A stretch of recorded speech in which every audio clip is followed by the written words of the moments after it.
मेरा ताल्लुक एक गरीब घर से था। जितना कमाते वही खाते हैं, ऐसे ही हमारा गुजारा होता था। मेरे पापा कोई काम धंधा नहीं करते थे, बस सुबह होते घर से निकल जाते। पापा के निकलते ही मैंने अक्सर मम्मी को रोते और आंसू बहाते ही देखा था, क्योंकि सुबह होते ही इतने सारे बच्चों का पेट भरने की फिक्र मम्मी को अकेले ही करनी पड़ती थी। पापा मनमौजी इंसान थे, जहाँ जो मिल जाता खा पी लेते, नहीं तो घर आकर मम्मी का दिमाग खा जाते और मम्मी अपना पेट काट कर जो बच्चों के लिए रखती वो भी पापा के हत्थे चढ़ जाता। पहले तो यह बात मुझे बहुत अजीब लगती थी, क्योंकि अपने अलावा हर घर में मैंने यही देखा था कि बाप बच्चों की खातिर मेहनत मजदूरी करता, खाने पीने की चीजें लेकर आता था। अपने घर का खर्चा मैंने उल्टे ही चलते हुए देखा था। अब ये सब देखने की हमें आदत पड़ गई थी। पापा के घर से निकलते ही हम बहन भाइयों की जैसे जान में जान आ जाती थी, क्योंकि जब तक घर में मौजूद होते हैं हम सबको डांट डपट ही करते हैं और हम सब दब कर रहते थे। एक दिन पापा जैसे घर से निकले तो मैं अपनी सहेली की तरफ खेलने चली गई। उसके घर पहुंची तो उसकी माँ ने कहा, अरे सुमन, जब तक मैं न लौटूं तो तुम नायरा के साथ ही खेलते रहना। उसकी माँ जो उस वक्त बाजार से कुछ सामान लेने जा रही थी, हम दोनों को घर में अकेला छोड़कर चली गई। उनकी बात मानते हुए मैं पूरा वक्त अपनी सहेली नायरा के पास ही रुकी। कोई 1 घंटे के बाद उसकी माँ घर का राशन का सामान लेकर लौटी तो उसने सामान का एक थैला मेरे हवाले करते हुए कहा, यह तुम अपने घर लेकर जाओ। इस थैले में आटा, चीनी और दूध था, जो उन्होंने दान के तौर पर मुझे दिया था।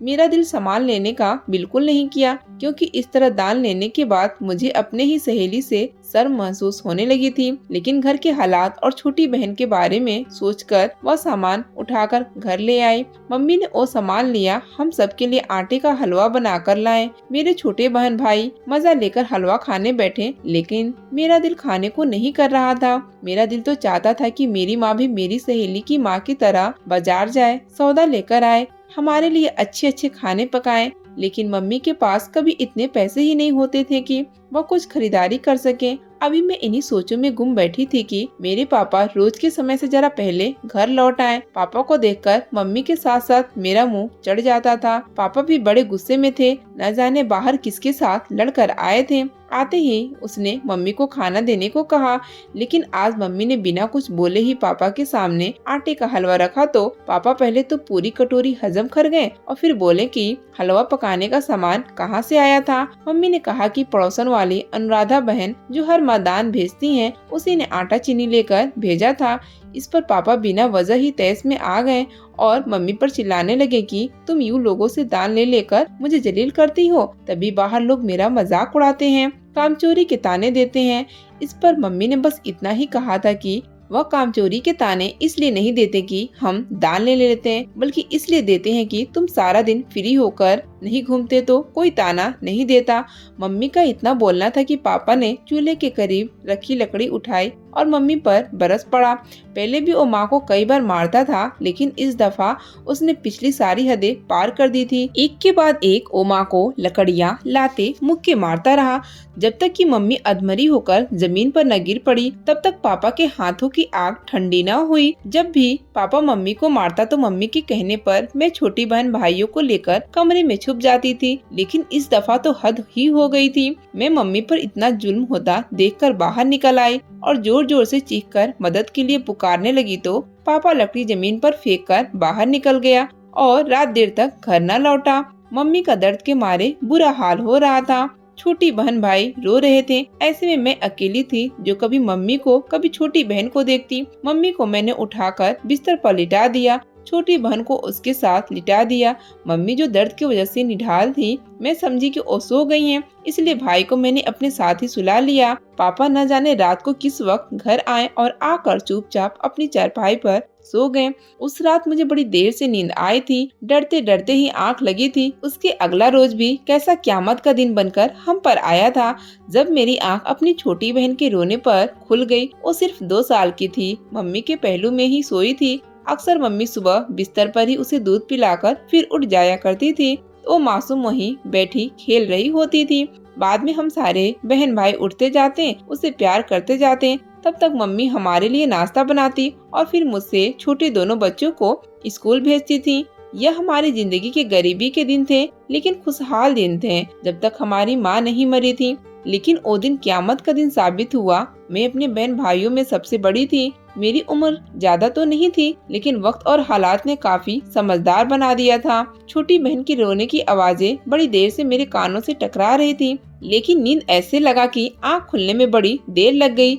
आखिर में उसकी आवाज सुनते सुनते उठकर मम्मी के बिस्तर के पास आ गई, जहाँ करीबी चारपाई पर मेरे पापा भी सो रहे थे, लेकिन उनकी आँख शायद रात के नशे के असर से अभी तक नहीं खुली थी। मेरा पापा एक नशा करने वाला आदमी था, जिसकी मम्मी पर और उनकी औलाद पर कोई ध्यान नहीं थी। मैं माँ को जगाने की खातिर उन्हें आवाज दी कि उठकर छोटी बहन को दूध पिलाएं, लेकिन मम्मी के चेहरे पर नजर पड़ते ही मेरे होशो हवास उड़ गए। मम्मी का पूरा चेहरा टेढ़ा हुआ पड़ा था, उसकी आंखें बाहर निकलने को थी और मुंह से झाग निकल रहा था।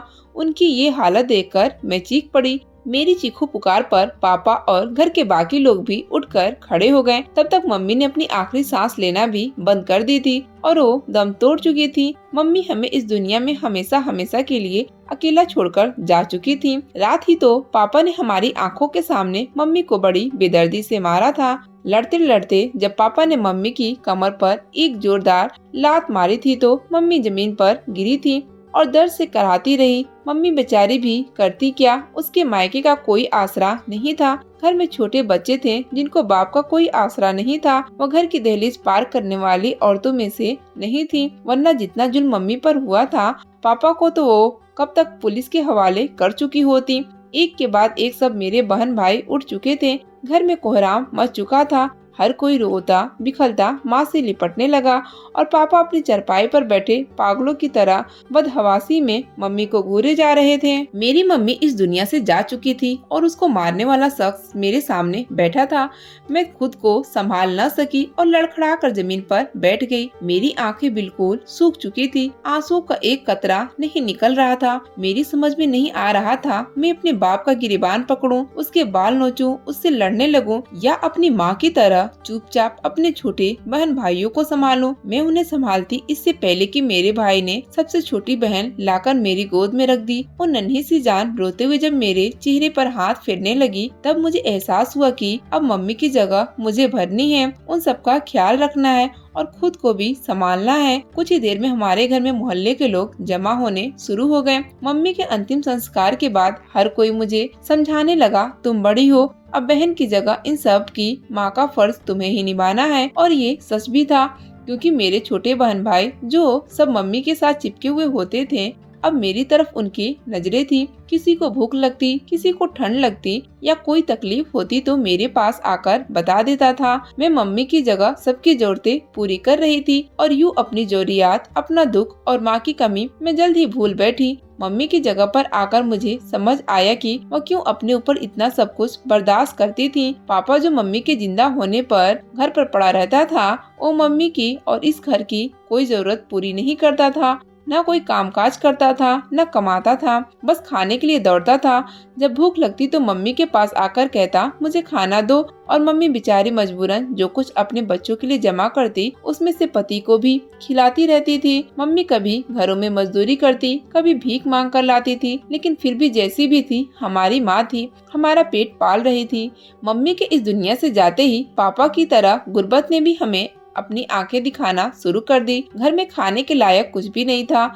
छोटे बहन भाई रोते तो मैं पड़ोस से कुछ मांग कर उन्हें खिला देती, लेकिन यह सब भी कब तक चलता। माँ मर गई थी, इसलिए कुछ रोज तो लोगों को हम पर तरस आया। फिर आखिर हर कोई अपनी जिंदगियों में मगन हमसे बेखबर हो गया था। मम्मी को गुजरे 1 महीना होने को आया था और हमारी नौबत भूखे रहने पर आ गई थी। छोटी बहन भाइयों ने खाने के लिए बहुत तंग किया तो मैं चादर ओढ़कर घर से निकल पड़ी।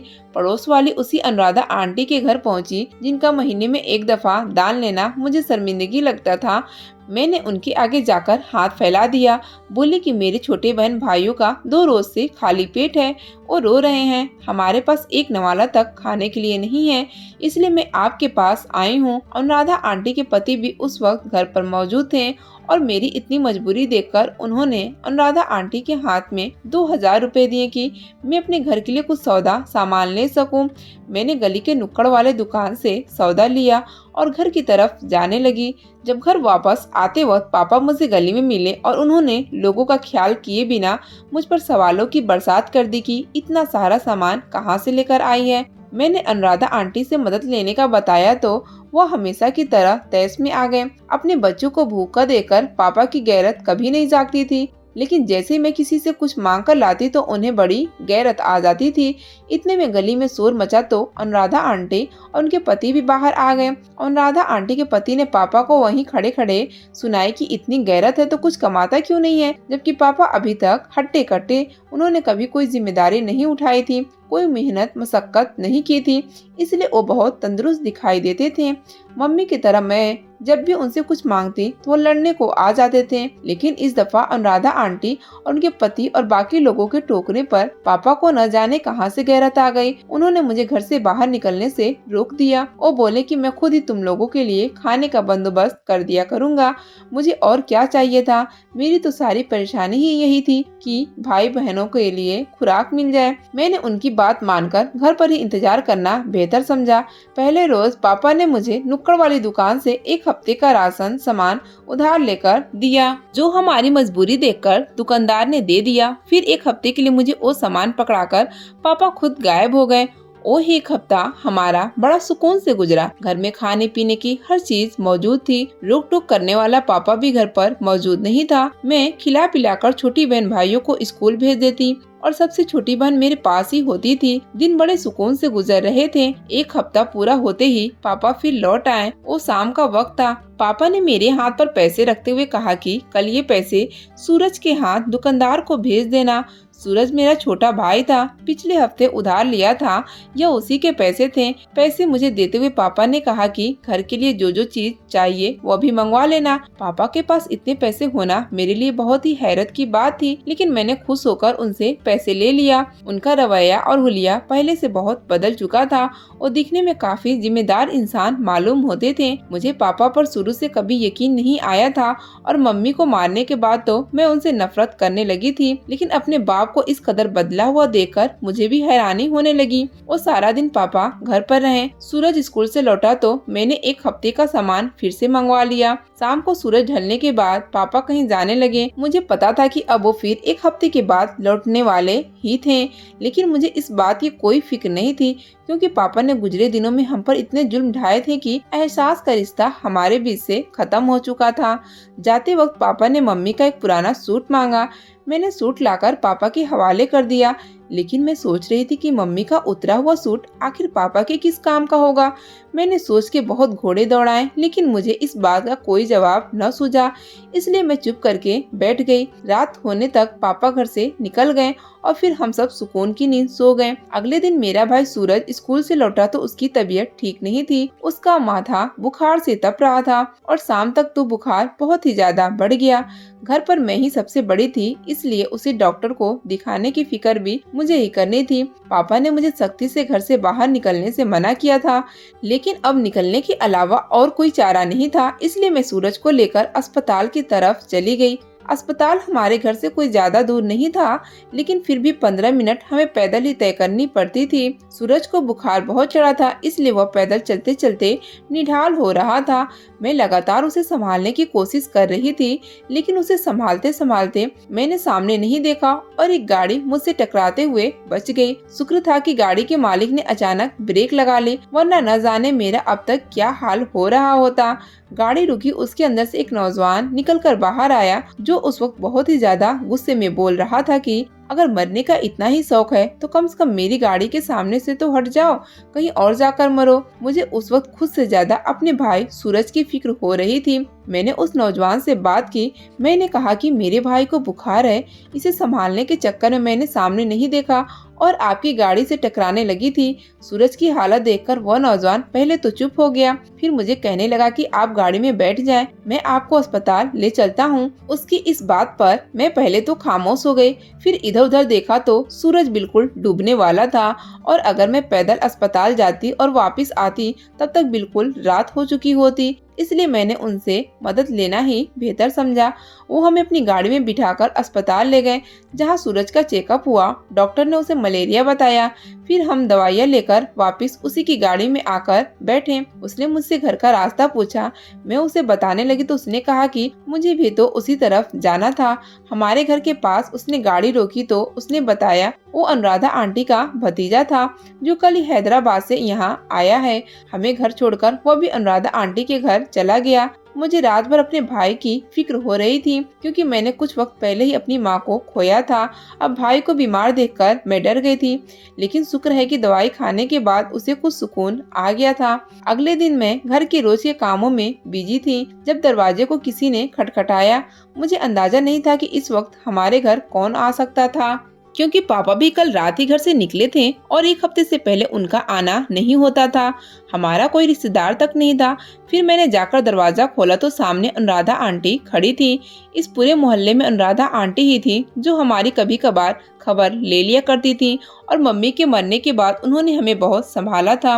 अनुराधा आंटी ने बताया कि मैं सूरज की तबीयत पूछने आई हूँ। उनके पीछे उनका भतीजा भी खड़ा था। अनुराधा आंटी को उसी ने सूरज की तबीयत के बारे में बताया था। मैंने सूरज की तबीयत की बेहतरी के बारे में उन्हें बताया और उन दोनों को अंदर लेकर आई।